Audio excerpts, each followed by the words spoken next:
Welcome to Ignite Session 15, Win the Seller. This is one of the very important classes because it teaches us how we would win the client sellers. And as real estate agents, we either work with either buyers, home buyers or home investors, or sellers, okay? What do you think is more important, to work with a buyer or seller, from your point of view? Seller. Yes, why? Seller is more important, yes. Because buyer, you would have to go to house to house. Yes. Right? One seller is just have that one property, you just gotta work towards that one. Very good. I think it's easier, right? Exactly, yes, and I'm going to explain to you why in a little bit, okay? So, let's look at the Ignites, refresh our memories of where we've been, where we are now, and where we're going. As we know, the Ignite course is based on 4 foundations. The first 3 segments discuss how to become a real estate expert. The first segment, through your career, your job, and connecting with your market, knowing your numbers, and defining your value and value proposition. After you become a real estate expert, then we train you how to lead generate. And we take 5 classes in lead generation. That's the second segment, or second foundation, because our entire real estate business is based on lead generation. Without lead generation, we have no business, and we will not be able to generate any money. Third foundation, or third segment, is lead follow-up. After we generate leads and feed them into database, and we capture those leads and grow our database, we need to follow up, because without follow-up of the leads we generated, we cannot convert them into a transaction. We took 4 classes on how to lead follow-up and the best systems Keller Williams has to offer that agents can utilize in converting leads to business. So that's the first 3 segments. The 4th segment and final segment is the transaction itself. When you're working with a buyer, win the buyer. That was the last class. Today we're going to discuss win the seller. And after that, working with buyers and sellers, and then offers, accepting offers and receiving offers and making offers, and then negotiating offers, and then get to the close, and then plan your future. That's the final segment. So the first 3 segments is working on your business, how to grow your business, and the final segment is working in your business to generate money. So like the first 3 segments, we generate business by generating clients, and the 4th segment is generating money. Let's dig in. Here's today's agenda and objectives. We're going to learn A, sellers. We're going to get the appointments, pre-listing packet, listing appointments, listing agreements, and then we're going to do recaps. What Gary Keller says in his Millionaire Real Estate Agent book: while leads are vital to your sales business, seller listings are critical to your ability to build it to its highest level with the lowest costs and highest net. So notice how he's mentioning listings, seller listings are critical, because you can build your highest level of business with the lowest costs and highest net gain. And we're going to see that how he's talking about that. Now let's talk about A sellers. Do you remember what A sellers are? Remember how we discussed there's A buyers, B buyers, C buyers? What are A sellers? They're ready, willing, and able, yep. able. Okay. So ready, willing, and able, but that's A, B, and C. So what distinguishes A from B from C? But the 3 have to be able, willing, and ready. Yeah, they're ready to take action. Yes, A sellers, according to Ignite, willing to do business within the coming 15 days. I like to be more aggressive. Anybody willing to do business in less than 30 days will be classified as an A buyer, A seller. In this case, because we're talking about sellers. Why is that important that we classify A, B, and C? Because B is going to be, for example, according to Ignite, B should be from 15 days to 60 days. But we're going to say B is from 30 to 60. And The C buyers or C sellers is going to be from 60 to 90.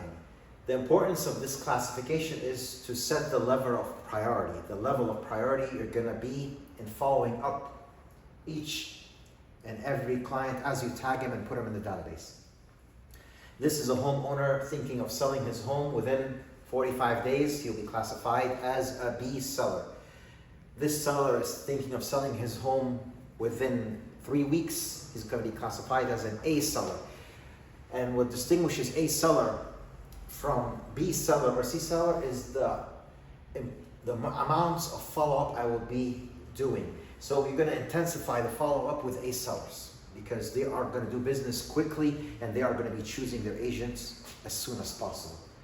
So you got to give them full attention.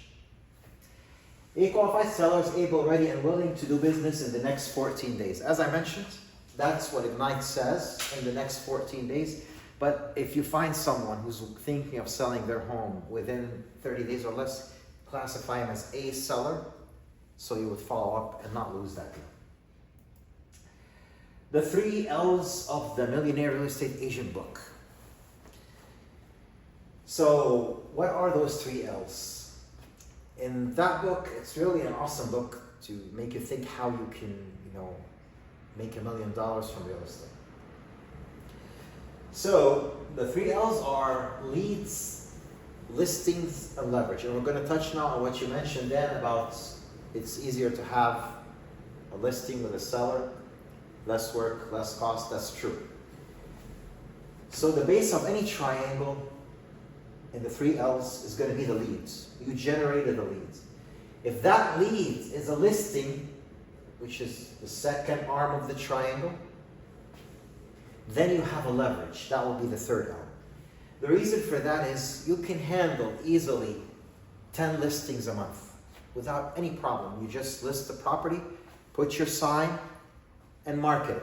Not doing any effort, not using any driving around your client buyers for anything. People will be just calling you, taking permission, or texting you to show the property.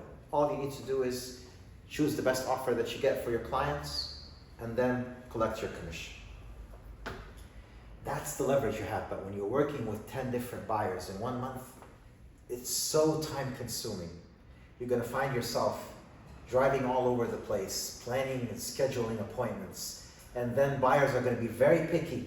Oh, but I don't like this house. No, but this has that problem. And you're going to be driving around. So you're going to find it's time consuming and it's also costly because it's costing you time and costing you gas money.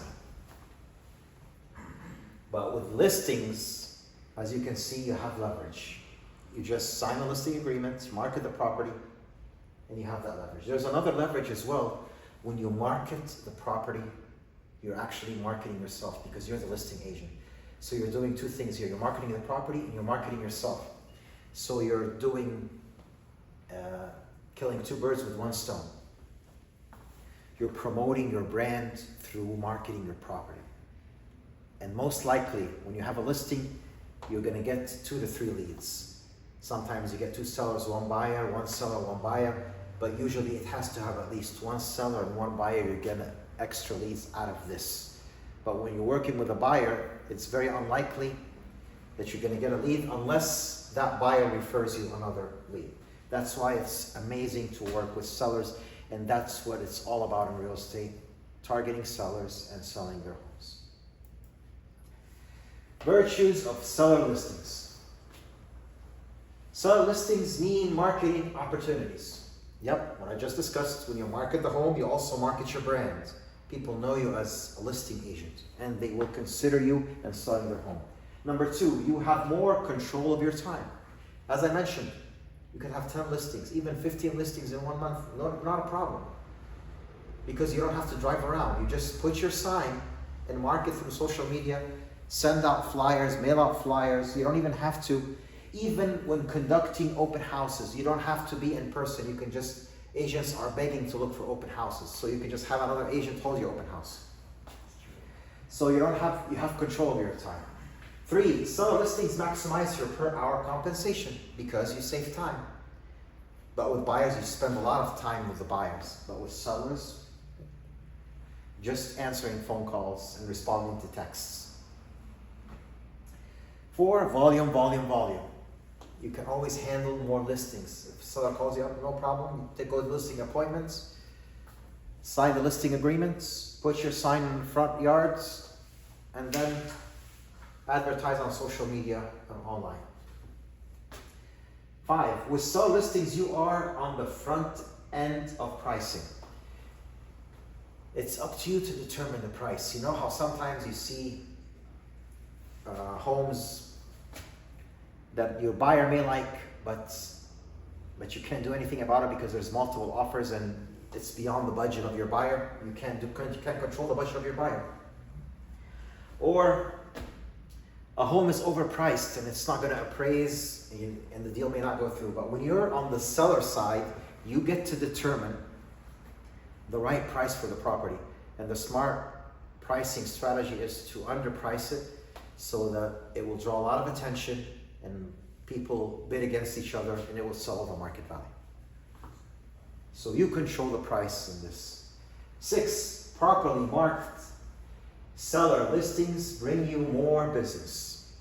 So when you do your good job in promoting the property, in marketing the property, you will get more business, sellers or buyers.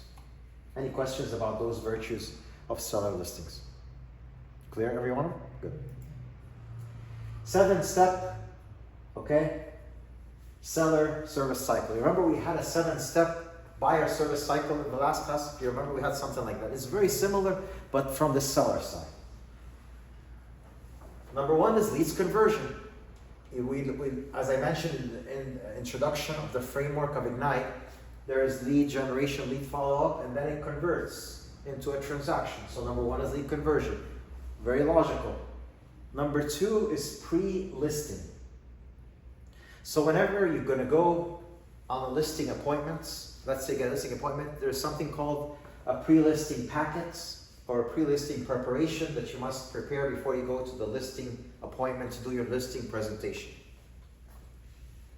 Okay, and we're going to go through that in a little bit. Number 3 is the listing consultation. That's where you go to do your listing presentation. And when you do an awesome job doing a listing presentation to your client seller, what will happen is the following, that the seller will sign a listing agreement with you and you will be able to market the property. Number 4, servicing and marketing. Okay? Servicing and marketing, you're gonna give your client seller what he needs to know about his house. Like for example, you need to declutter. You need to arrange the furniture in a certain way. This piece of furniture is really killing the space in the house. You need to stage the house. You need to paint the wall over here. You need to clean up this. You need to do that. That's the servicing part. The marketing part, that's where you come in, is how you're going to promote it. You're going to put it online. You're going to put it on social media. You're going to print out flyers, print out postcards, all that stuff. That's the marketing. 5, offers and negotiations. You're going to be receiving offers. You're going to be reviewing what is a good offer and what's not. You're going to educate your seller. You're going to negotiate on your seller's behalf, trying to get him the best possible deal. 6, contract to close. You're going to educate the seller about the escrow process and what to expect and what is needed until you close. And then 7, post-close system. And post-close system is very, very important, whether it was a seller or a buyer. The reason for that is, once you close escrow with a client, do not end the relation at that point. Keep in touch with your client, follow up on a regular basis as if he was a lead that hasn't been touched yet and you're trying to convert, because that lead can do what for you? Why am I following up with a client that already closed escrow? What do you think? Because in 7 years, there's a possibility that he might do another business. Yeah, 7 years, yeah, that's the average, but there's also other things. He could refer you business to a friend, as long as you keep fresh in your mind. Also, what if he thinks he had made a lot of money and you know what, I want to sell my home, I want to get a bigger home, or I want to downsize, or whatever, or I want to buy an income property. So not necessarily 7 years, but the idea is he can do repeat business with you or referral business. So this is the seller service cycle. Any questions so far on that? Ahas or takeaways?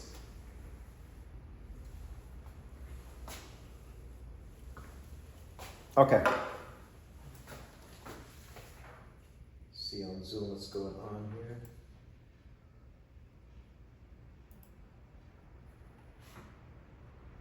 Any question, Ellie? Okay. Well, just to be clear, this is the restart of the program, or it's still No, this is class 15. It's still okay. the program hasn't started yet, restarted again. We have to finish the 20 classes before it starts again. But once it starts again, you can, watch and, and get it from there. I actually created a YouTube channel other than my own channel, it's called KW Training.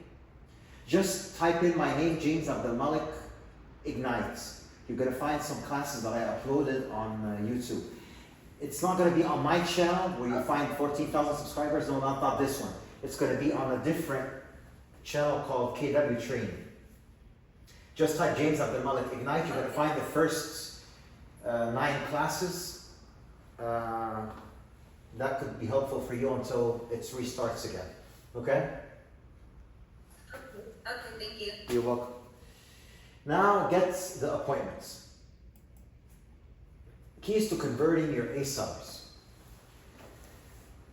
Remember, we're talking here about A sellers. These are like immediate sellers that want to sell within a very short time frame. Number 1, respond right away to lead inquiries. So whenever they have an inquiry, let's say they text you, you gotta respond right away. Don't tell them I'm gonna respond at the end of the day. Or let's say you see a missed call from them, I'll call them when I have time. No, these people could be making a decision who they're gonna list with, so you gotta respond right away. Number 2, get valid and complete contact information. Save it to your command and create an opportunity. This is normal for any lead we get. We gotta lead capture accurately. We gotta capture information in the right way. Make sure you got this first and last name spelled correctly, their cell phone accurately, email is a valid email, and we put this in command and create an opportunity. So we can put them on whatever system we need to do. Number 3, determine their motivation to sell it. So you can speak to it. Always know the motivation. Why is it's good that they want to sell, but why do they want to sell? They could be telling you, I want to sell because I want a bigger house, or I want to downsize, or it's a job relocation, or I want to move near family. Find out what that motivation is. It's important to know, because let's say they want to buy another house. You're going to ask them, for example, so where are you going to buy your other house? He might tell you, I'm moving to Florida. If out of state, mention KW is the largest real estate brokerage in the world with 1,000 plus offices across 50 states, and you can offer a free relocation service to your client. Use this keyword, a free relocation service. What you're actually doing is the following. Let's say they're moving to Florida. I'm going to Fort Pierce, Florida, Orlando, Florida. You're gonna find an agent, a KW agent in this area, and you agree with him on a referral fee.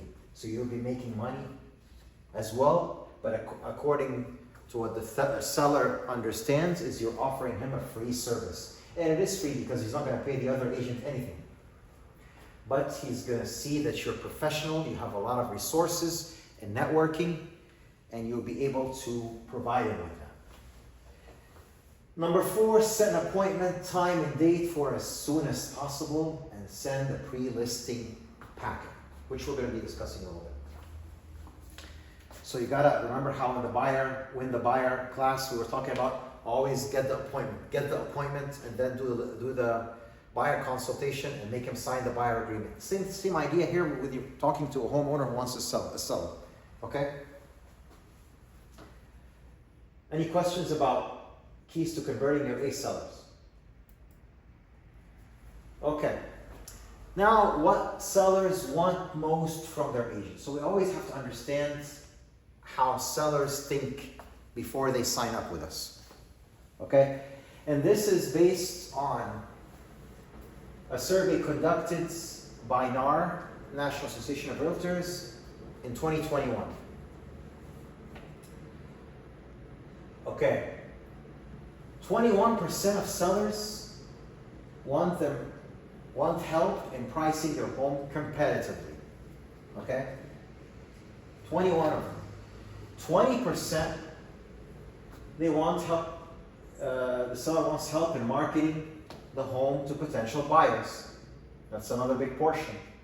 16% want to sell their home sold in a short time frame or a specific time frame, and they want the agent to help them with that.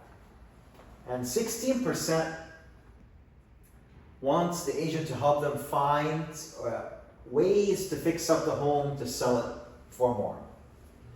As for the 27%, that's a combination of other factors. They didn't agree on one thing, so it's a big chunk here. But that's the major 4 factors that were spelled out based on the survey of home sellers. Okay? Price, marketing, time frame, and how you fix the property to sell it for more. Why is it important to know this survey? So you'll be able to touch on those issues when you're talking to a seller. When you bring up those topics, he will feel that you're professional and you're going to be most likely touching a point that he really wants. I can price your home competitively. I have an amazing, successful marketing campaign. I can sell your home very quickly. I can give you pointers on what you need to fix in your home so it would sell for more. Stuff like that. Any questions so far? So you want to build confidence and trust with the potential seller. Now you're trying to get the listing appointments so that you would make your listing presentation and sign the listing agreement. These are 7 close to appointment tactics that we actually discussed. These are the same close to appointment tactics that we discussed in the buyer's class, and I believe you were there in the last buyer class, but I'm going to go through them again. Number 1 is show the benefits. In general, most people likely go along with something you suggest if you explain the benefit to them. Like you tell them, if spending 30 minutes with me could save you hours of time and thousands of dollars in your home price that you're selling for, wouldn't that be a benefit to you? Great, let's meet to discuss. The only difference is you're trying to close for an appointment at the seller's home, not in the office. You're meeting in the office with the buyer, but when you have a seller lead, you want to meet with that seller in their home. Number 2, take back close. This is a technique that puts a tempting offer in front of the seller. Then you may create fear that may not be available for that client. For example, I've enjoyed talking with you. To be honest, I don't know whether I can help you or not. However, I'd be honored if I could come over and take a look at your home and see how much I can sell it for. Number 3, the negative positive close. This is a way of backing into the appointment to close. Would you be offended if I asked you if I could come over tomorrow or after to take a look at your home to see how much I can sell it for and explain my marketing campaign to you? Number 4, give them what they are looking for. Quickly pique the seller's interest by giving them what they are looking for. Like, for example, information about comparable sales in their neighborhoods. Comparative market analysis, free valuation of their home. All that is important information. I can give you all that. What time works for you, and I can come over and discuss all that, because I have to see your home with my own eyes to determine the final value. Okay?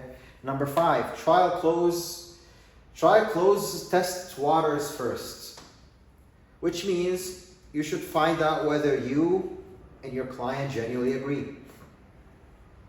Can you see how reviewing a list of all the things or factors needed to sell your home for top dollar value is needed? Let's meet and I'll discuss further. Number 6, assumptive close. Assumptive closes assume the close and prevents from saying no. It sounds like we should meet. It sounds like you want to sell your home quickly for top dollars. Can we meet tomorrow at 5 p.m. to discuss? Like that. Number 7, tie downs. Tie downs are phrases that ask for confirmation. Expressions like, wouldn't that be great? Forming questions with can't you, isn't it, wouldn't you? Ask for agreement and get your customer into a pattern of saying yes. We'll save hours on, marketing your home by a very successful and proven marketing campaign that I always use. Any questions about the 7 close to appointments tactics, which is exactly like the ones we used for the buyer, but for the seller? Okay, moving on. Questions versus objections. When a question is asked, answer. So always pay attention to the questions that are asked and try to answer as thorough as you can and as professional as you can. And if you're in a situation where you're asked a question that you may not know, be honest about it and just say, you know what, I will find out and I will get back to you. When an objection comes up, address it. So let's say a seller is objecting to whatever something, it's not a good time to sell because the interest rates are high and I don't think I'm going to get the right. Tell them no, it's a very hot market because inventory is very low and most likely you're going to get the price you're waiting for, if not more, because inventory is low and the demand for homes is high. The number of buyers is much higher than the number of sellers. This is just an example of an objection. Ahas or questions? Okay. The pre-listing pack.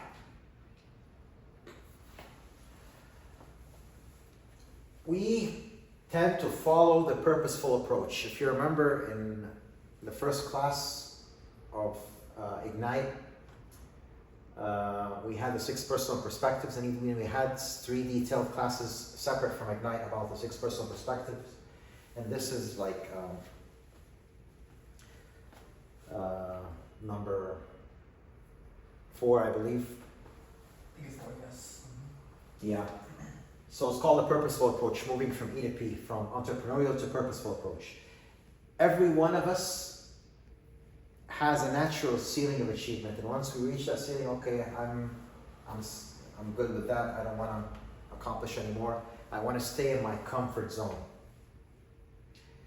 But top producers or very successful people in whatever career always want to go beyond their natural ceiling of achievements, which is most likely like the ceiling of achievement for many others.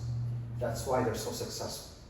So they want to break their natural ceiling of achievements and, become better.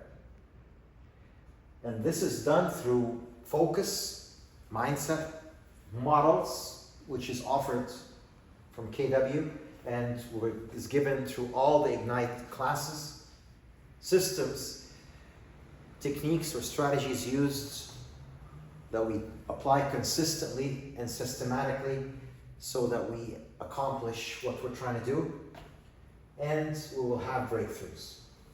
Okay? So, what is a model? Model is like this model here, and I discussed it before, and it appeared in many classes. You remember what that model is called? This is called the lead generation model or database model. To summarize, it shows that we capture leads, and we capture leads. That means we get, accurate information, the name, cell phone, email, whatever information we can get, either from prospecting or marketing. Once we capture that lead, we feed it into our database, into command. And then in command, we'll have leads. Leads is a one-way relationship, or a relationship that's not didn't build a trust relationship with the client yet. Once we convert into a two-way conversation with that lead, then it becomes a contact. Then it's a stronger relationship. It's a two-way relationship now. And then we start preparing those contacts for conversion. We prepare those contacts for conversion by getting the appointment, either a buyer appointment to sign a buyer agreement, or the listing for a seller listing appointment to sign a listing agreement, okay? Once this is done, that's great.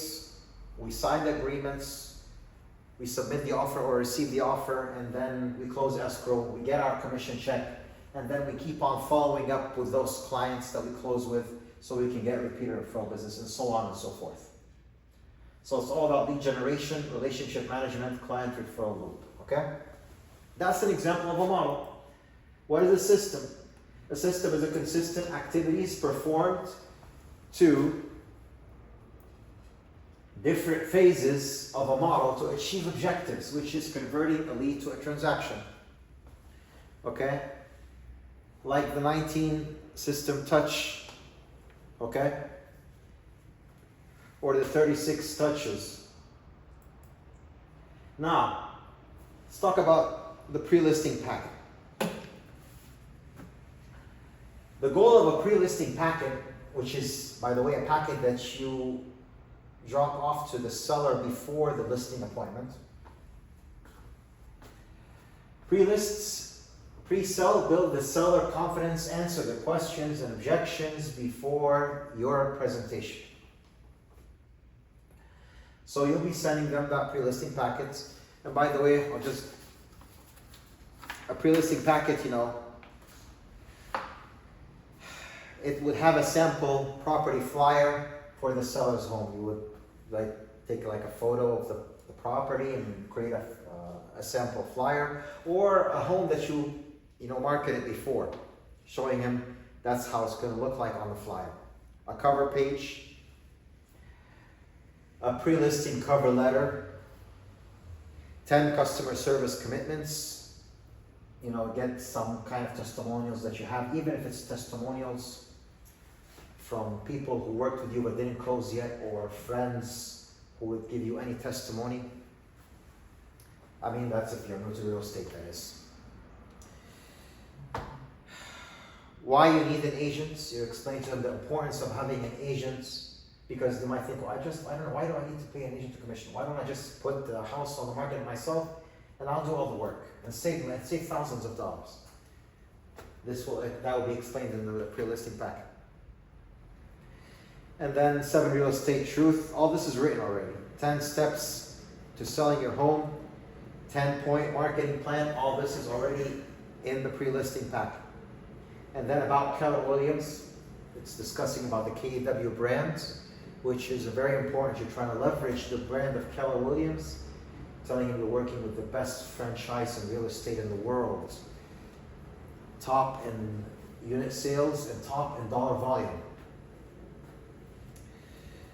And then about you, like a biography about you. These are the main items that's going to be in the pre-listing packet. Quick question. So pre-listing, which step is that? Did they already show desire that they want to sell and work with you? They show desire to have an appointment with you. Let's say they told you, I'm going to meet with you on Thursday nights. Please come over. So before Thursday, send them the pre-listing packet. So from leads to contacts, and then from contacts, they kind of show a desire to work with you, right? Yeah, exactly. Once they agree to have an appointment, that's when you send them the pre-listing packet. I see. Okay. And notice all the items I mentioned, things that are not going to be mentioned in the pre-listing packet is the commission. You're not going to mention how much you're going to take in this. Even if they call you before the appointment, how much are you going to charge me? Do not answer that question. Tell them I'll be happy to answer you, but we'll go through it in detail once I give you my listing presentation. So do not discuss money up front. How about the price of my home? How much are you going to sell it for? I'm happy to answer that. I'll discuss it in the comparative market analysis I prepared for you in the listing presentation when we meet Thursday at 7 p.m. Because some just want to save the trouble. Okay, you're going to charge me 2.5%. No, I got another agent who's going to charge me 1%. I don't want to meet with you. But once he sees your listing presentation and he acknowledges your value that you're presenting, then he will understand where you're coming from. You're not just charging because he doesn't see what you're going to do for the 2.5%. He just goes, are you kidding me? I could have done that. So state your value, tell the seller what you bring. That's why we discussed it in class 4, define your value. Very important class about the value proposition. It's important to define your own value, to show what you're worth. Where's the pre-listing packet? It's on command. And if you can't find it, just email me after the class and I will respond with the pre-listing packet. Will you review it in the listing presentation? If they have any question about it, if there's any because you're going to ask them, do you have any question? Do you have a chance to look at the pre-listing packet once you're sitting on the table with them? They might tell you, yeah, I took a brief look. Yes, I looked. Do you have any questions? No, I didn't have a chance to look. Then you might go through about important parts that would interest and show your value and tell your value. Does it eliminate the needs for a listing consultation? What do you think? Yes. Does it eliminate the needs? Oh, no. No, you still have to do listing. Even if they read it, you still have to do the listing presentation because listing presentation, you're going to go through different stuff. Is it a primer for education you will provide at the listing consultation? Yes, it is. You're going to provide your client with very valuable information showing him your marketing plan, how you're going to promote his home, how you're going to price your home, what techniques you use, stuff like that. So this is an example of a pre-listing packet, and as I mentioned, once if you email me after that, I'll just email you back with what it is if you can't find it on command. Seller consultation preparation checklist. So this is the checklist you need to go through before meeting your client, okay? Number 1, deliver your pre-listing packet. Make sure it's delivered. You want to send it by mail. You want to leave it on the front porch. However you want to do it. Number 2, confirm appointment date, time, and location. Very important, just like when you're meeting with the buyer. Texts confirming the time and location. And also, if you can call, do a call, but I always recommend call and text. Start with a call first, and whether they respond or not. If they don't respond, leave a voicemail, and also text. Even if they answer you and said, yes, it's confirmed, text after, before the appointment by at least 2 or 3 hours, just in case they forgot.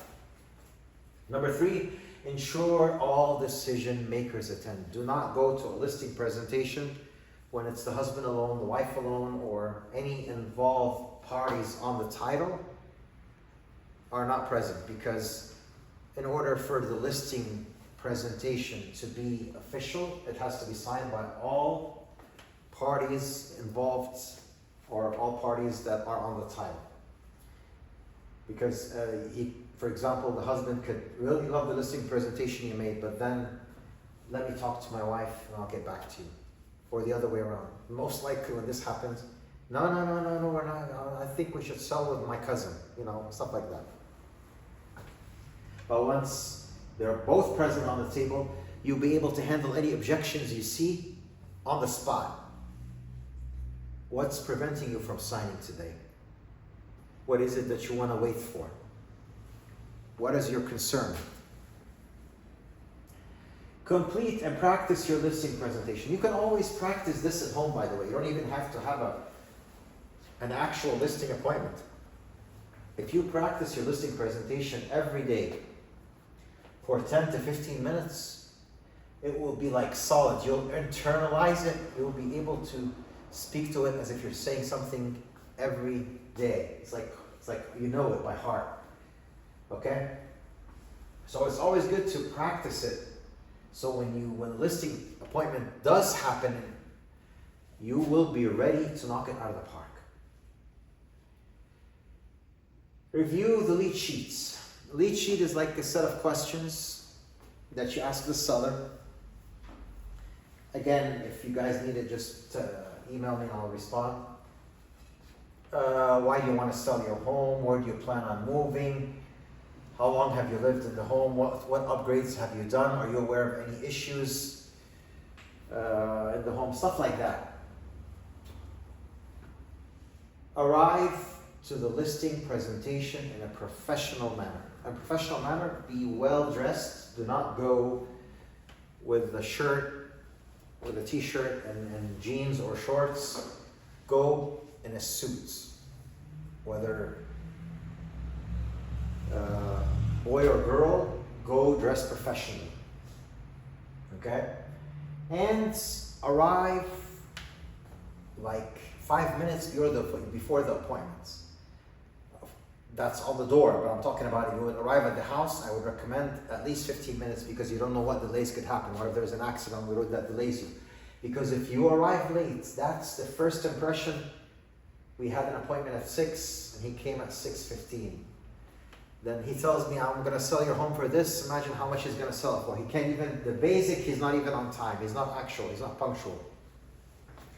So be on time, be very early out of the house, but on the door, be ready to knock 3 to 5 minutes before to show you're on time and you're accurate. Any questions or ahas or takeaways?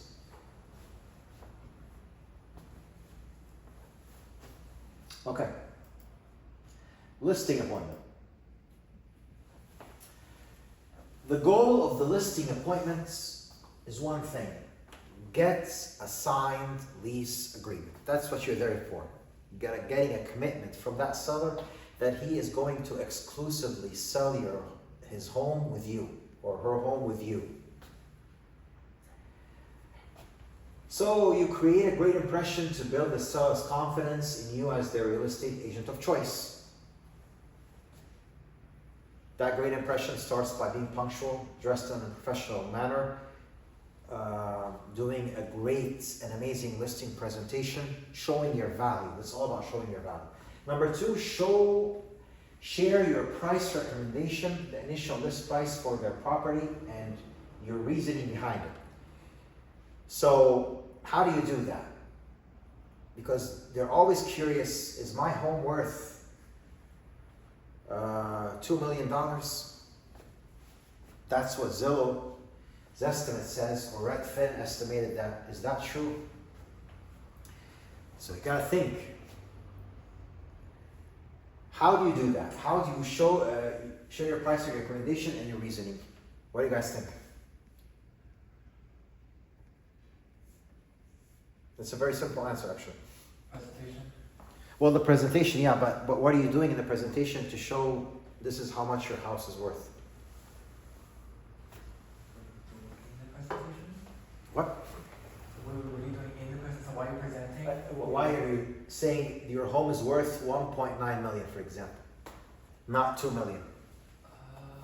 To solidify your value. Like how much you know. No, but how do you?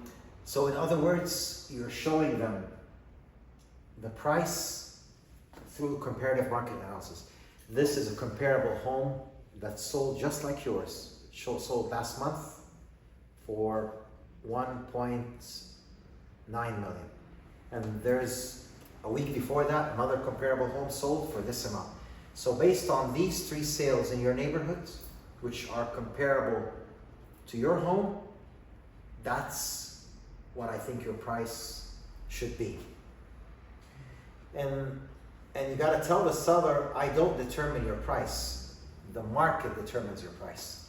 I'm here just to interpret the price for you.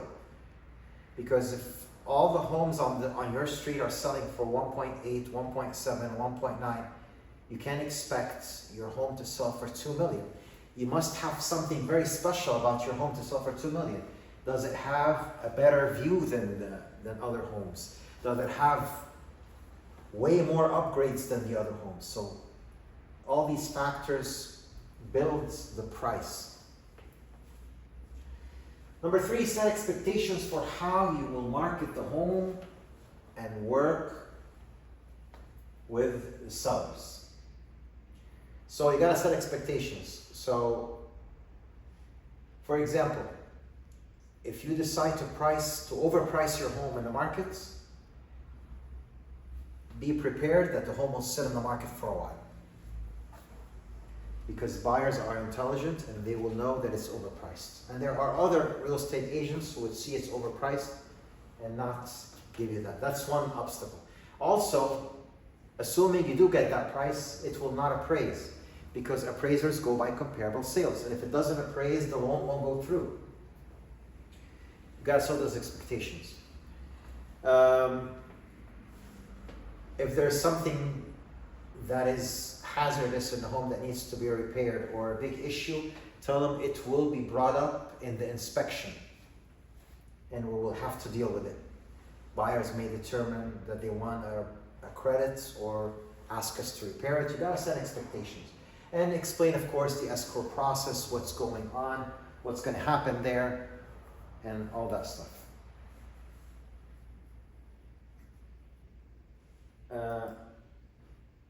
Any questions about that last part? How listing presentation meets seller needs and wants. So the listing presentation